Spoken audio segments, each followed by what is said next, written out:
Ketemu lagi dengan gue Bang Pileng. Kali ini gue mau menceritakan pengalaman teman gue yang waktu itu saat kejadian dia masih berusia 20 tahun. Dan kejadian ini sudah lama terjadi. Ceritanya kali ini dia mengenai kamar neneknya yang sudah lama tidak ditempati. Teman gue yang bernama Edwin mengalami kejadian horor saat dia dan kedua temannya berlibur ke rumah neneknya di Semarang. Edwin dan kedua temannya yang bernama Viko dan Denny memutuskan liburan ke Semarang saat liburan kuliah. Dari Jakarta mereka menggunakan kereta api Argo Muria jurusan Gambir Semarang Tawang. Setelah beberapa jam mereka berada di dalam kereta, akhirnya sampai jugalah mereka di Semarang. Viko dan Denny yang belum pernah ke Semarang begitu keluar dari stasiun kereta langsung tersenyum dengan lebar. Akhirnya gue bisa juga ke Semarang. Dengan uang gue yang pas-pasan bisa sampai di sini, kata Viko sambil memeluk pundak Edwin. Edwin pun merangkul Viko dan Denny. Ingat ya, jangan bilang ibu gue. Kita ini nginep di rumah nenek gue nih. Ibu gue nggak tahu, taunya kita nginep di hotel. Emang kenapa, Win? Kalau ibu lo tahu kita nginep di rumah nenek? Tanya Denny penasaran.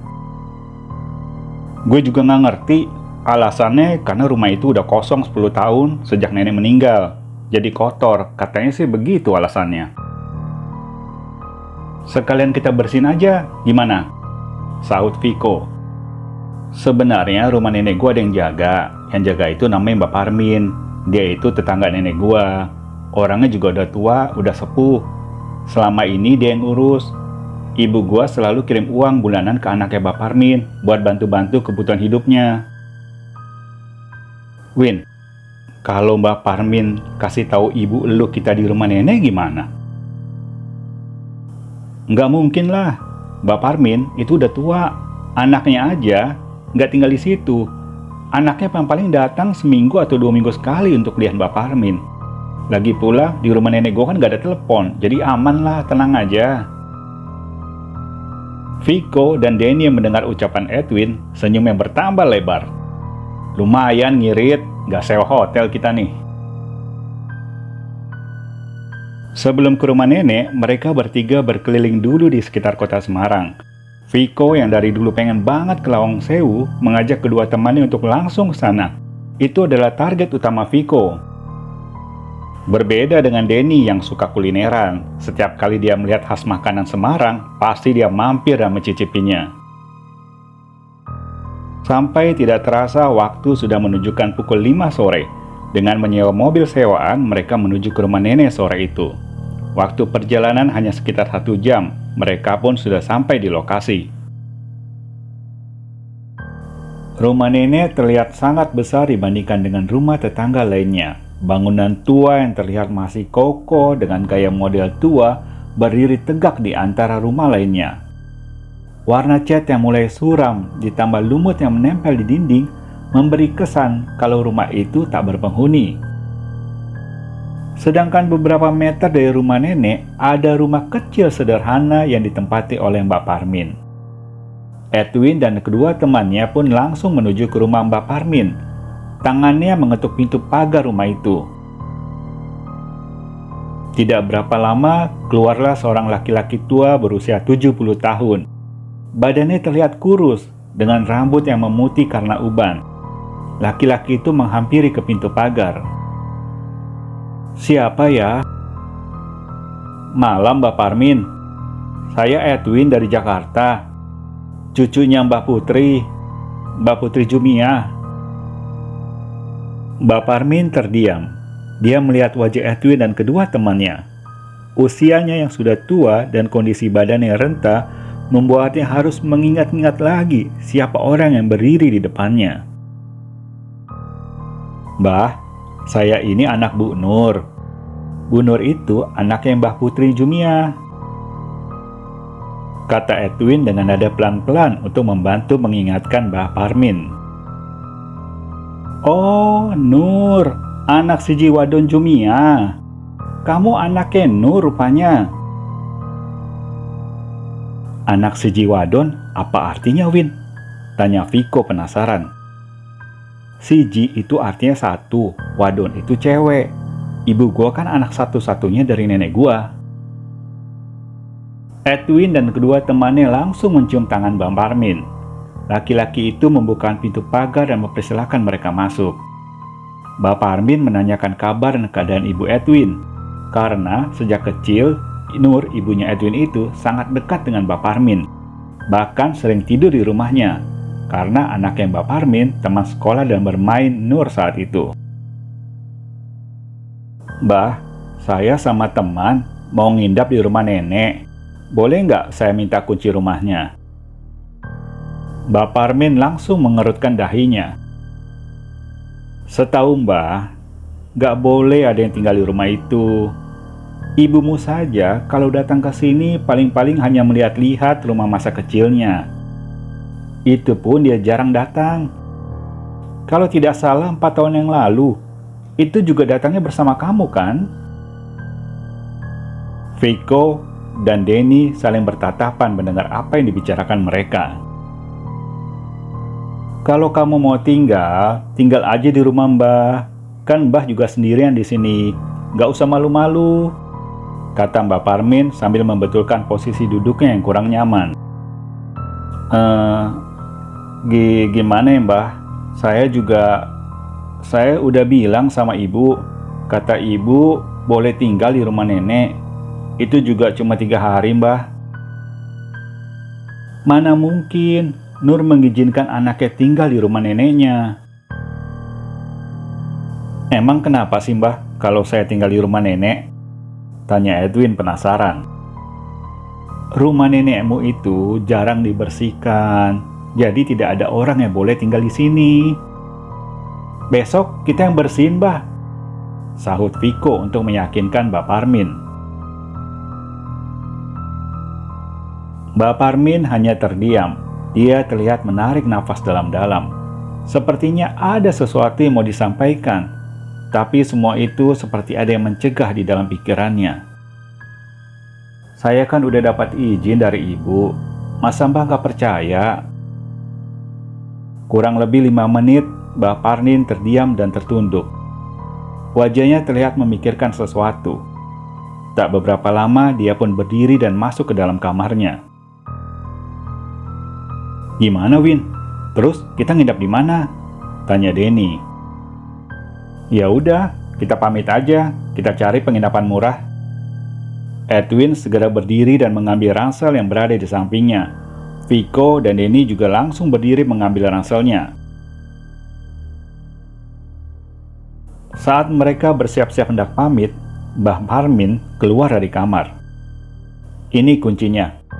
Laki-laki tua itu menyerahkan kunci yang ditangannya kepada Edwin. Terima kasih ya Mbah. Besok saya bantu bersih-bersih rumah nenek. Ingat pesan Mbah, jangan masuk ke kamar nenekmu. Baik Mbah, jawab Edwin sambil menganggukkan kepalanya. Dengan senangnya mereka bertiga tertawa-tawa kecil setelah meninggalkan rumah Mbak Parmin.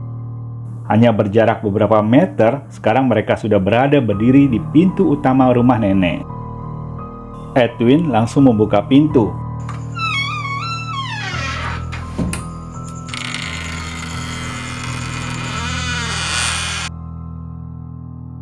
Serem amat bunyi pintunya, kayak di film-film horor gitu. Lu kebanyakan nonton film horor jadi kayak gini. Ini kan pintu jarang dibuka, jadi udah karatan, kata Edwin sambil berjalan mencari stop kontak yang ada di ruang utama. Dia pun menyalakan lampunya. Sinar lampu yang tidak begitu terang cukuplah buat mereka di sana. Tadi kata Simba kotor, tapi ini bersih. Bangku juga rapi. Berarti Simba bohongin kita tuh, kata Denny ke Edwin. Viko dan Denny pun berjalan memasuki beberapa ruangan di rumah itu. Setelah berkeliling, dia menghampiri Edwin yang sedang duduk di kursi sambil memainkan handphonenya. Win, rumah nenek lu gede banget. Kamarnya ada 8 ya? Katanya ibu lu anak satu-satunya. Berarti kamar itu buat siapa? Nenek gua pernah nikah sampai 7 kali. Suaminya udah meninggal semua. Ibu gua itu anak satu-satunya dari suami yang terakhir, yang ketujuh. Dan rumah ini katanya warisan dari suaminya nomor 3. Hah? 7 kali nikah? Sahut Viko dengan kagetnya. Foto nenek lu mana? Gue penasaran. Secantik apa nenek lu sampai 7 kali nikah? Edwin hanya terdiam. Dia tidak menjawab apa yang ditanyakan Viko. Tak terasa waktu sudah menunjukkan pukul 11 malam. Mereka pun terlihat sudah mulai mengantuk. Edwin dan Denny tidur satu kamar di samping kamar utama. Sedangkan Viko tidur di ruang tengah di atas dipan beralaskan tikar. Malam sekitar jam 2, Viko yang sedang tertidur, sayup-sayup dia mendengar suara tertawa seorang perempuan. Perlahan-lahan dia mempertajam pendengarannya. Matanya mulai dibuka. Suara tawa itu masih juga terdengar. Viko mulai bangun dari tempat tidurnya. Saat dia menoleh ke kanan untuk memastikan sumber suara, ternyata suara itu sudah tak terdengar lagi. Dia mulai berdiri perlahan-lahan melangkah menuju ke kamar Edwin dan Denny. Saat kakinya baru melangkah, dari sudut matanya dia melihat kursi goyang yang berada di sudut ruangan bergerak perlahan-lahan. Karena takut, dia tak mau menoleh ke arah kursi goyang itu. Langkahnya dipercepat menuju ke kamar Edwin. Jam sudah menunjukkan pukul 6 pagi. Suara ayam berkokok dan kicauan burung sudah terdengar. Pagi itu, Edwin yang berdiri di depan pintu utama memanggil kedua temannya. Kita bersih-bersih di depan dulu ya. Gak enak sama Simba. Kemarin kan udah ngomong mau bersihin rumah. Nanti, abis bersih-bersih, baru nih kita jalan-jalan keluar sekalian cariin sarapan. Viko dan Denny langsung menghampiri Edwin. Entar rencananya kita kemana? Entar gue bawa lu ke salah satu tempat favorit di Semarang. Pokoknya itu objek wisata yang paling keren banget. Sekarang kita nyapu dulu, biar cepat selesai. Itu sapu kan ada 2, lu 1, gue 1, kata Edwin ke Denny. Sedangkan Viko ditugaskan untuk mengepel lantai di dalam rumah. Dengan cepat dan semangatnya, mereka membersihkan rumah itu. Viko yang ditugaskan mengepel lantai dari mulai dapur, kamar, dan semua ruangan di rumah nenek terlihat kecapean. Dia berhenti sejenak untuk menarik pinggangnya yang pegal. Viko sekarang menuju lorong ke kamar nenek yang belum dipelnya. Dia melihat ada banyak helai rambut panjang tersapu di kain pelnya. Perlahan-lahan dia memisahkan helaian rambut dengan kain pel. Karena penasaran, dia membawanya keluar menemui Edwin. Win, ini rambut siapa? Sambil memperlihatkan helaian rambut panjang ke Erwin.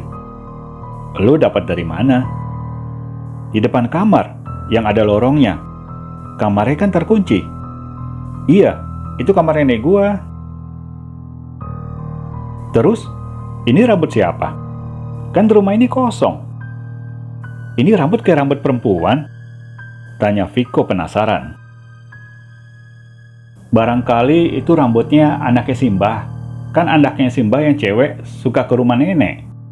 Tapi jarang sih, dia kesini paling-paling 2 bulan sekali buat bantu Simba bersih-bersih. Oh gitu, bisa jadi ya. Jawab Viko sambil membuang helaian rambut ke bawah tepat di samping kakinya. Kira-kira 1 jam lebih pekerjaan mereka pun akhirnya selesai. Setelah istirahat dan mandi, mereka pun pergi mencari sarapan dan sekalian jalan ke tempat wisata di sekitaran Semarang. Waktu terus berlalu. Sekitar jam 8 malam, mereka sudah kembali berada di rumah setelah berwisata. Karena terlalu capek, mereka pun langsung tertidur di kamar. Malam itu mereka tidur bertiga di kamar. Tapi karena ranjang yang tidak terlalu besar, membuat Viko terbangun. Niatnya sih mau pindah ke kamar yang lainnya. Masih terduduk di pinggir ranjang, sayup-sayup, Viko mendengar suara gamelan. suara itu terdengar dari luar kamar. Diambilnya jam tangan yang berada di atas meja. Ternyata waktu menunjukkan pukul jam 2 malam. Viko langsung menggoyang-goyangkan badan Edwin dan Denny. "Win, Edwin, bangun Win. Denny, bangun Den." Dengan mata masih mengantuk, mereka pun berdua terbangun. "Ada apa?" tanya Edwin dengan suara pelan. "Lu dengar gak suara itu? Dengar gak?" Edwin terdiam. Dia mempertajam pendengarannya. "Suara gamelan. Suaranya kayak dari dalam satu kamar. Salah satu kamar sini kayaknya," kata Viko. Edwin pun langsung berdiri. Perlahan-lahan dia menghampiri pintu kamar, diikuti oleh kedua temannya. Kepalanya mulai dikeluarkan dari pintu kamar. Suara itu terdengar dari lorong yang menuju ke kamar nenek. Karena penasaran, dia mengajak Viko dan Denny untuk ke kamar nenek. Perlahan-lahan mereka melangkah sampai tepat di depan pintu. Suara gamelan itu masih terdengar dari dalam kamar. Kurang lebih 5 menit mereka di depan kamar nenek, sampai akhirnya perlahan-lahan suara gamelan itu menghilang.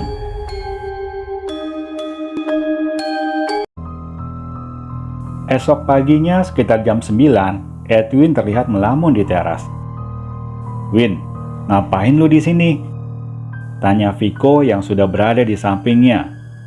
Tidak beberapa lama, Denny pun datang membawa 3 gelas kopi buat mereka. "Gue bingung sama kejadian semalam. Di rumah ini kan gak ada siapa-siapa. Kok ada ya suara gamelan dari kamar nenek gua?" "Gue mau cerita juga nih. Waktu hari pertama kita di sini, gue dengar ada suara perempuan ketawa. Suaranya kayak nenek-nenek gitu." Viko pun menceritakan secara detail kejadian malam itu. Mereka pun bertiga juga mengingat lagi rambut yang ditemukan Viko di depan kamar nenek. Edwin pun langsung berdiri. "Sekarang, lu berdua ikut gua." Ternyata, Edwin ke dapur mencari linggis. Setelah didapat, ia pun menghampiri kamar neneknya. "Lu mau ngapain?" tanya Denny sambil memegang tangan Edwin yang sudah siap-siap mencokel pintu kamar nenek. "Gua mau bongkar. Lu inget nggak?" kata Simba. "Kita nggak boleh masuk ke kamar Mbak Putri. Itu maksudnya apa? Gua kan cucunya. Boleh dong gua masuk ke kamar nenek gua sendiri." Edwin pun langsung mendorong badan Denny yang menghalanginya. Linggis pun langsung dihantamnya ke pintu kamar. Sedangkan Viko dan Denny hanya terdiam. Hanya beberapa kali pukulan, akhirnya pintu kamar itu berhasil didobrak. Setelah pintu terbuka, mereka pun langsung ke dalam. Di dalam kamar hanya terdapat ranjang tua, kursi tua, lemari yang terbuat dari kayu, meja rias, dan lukisan yang terpajang di dinding tepat di atas meja rias. Semuanya terlihat biasa saja seperti layaknya kamar pada umumnya.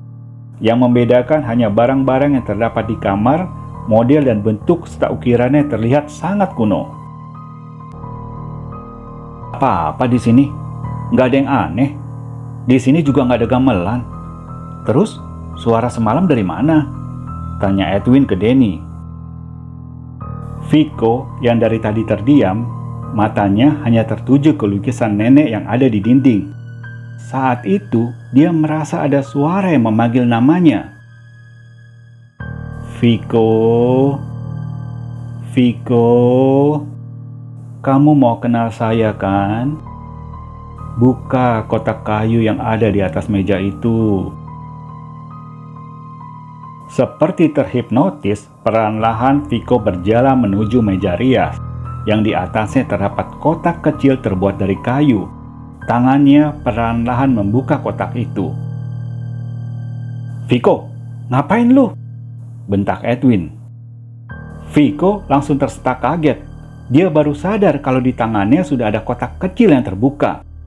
Di dalam kotak itu terdapat sesuatu benda yang terbungkus kain hitam dan dililit oleh beberapa helai rambut.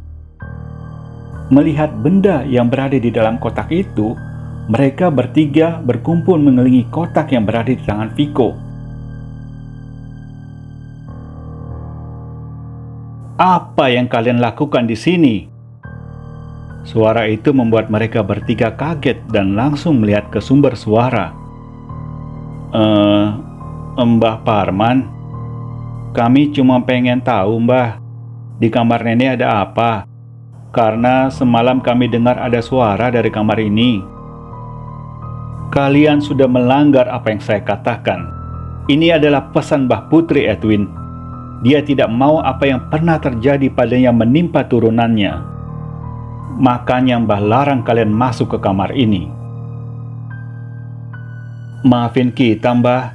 Kita cuma pengen tahu," jawab Edwin dengan suara memelas. Mbah Parman pun hanya terdiam. Dia menatap lukisan Mbah Putri. "Kutukan untuk keluarga ini telah berakhir. Sekarang kutukan itu menjadi milik orang lain. Terkutuk orang yang membuka kotak itu. Setiap orang yang kau nikahkan akan pergi meninggalkanmu dalam kematian." Laki-laki tua itu pun pergi meninggalkan mereka bertiga.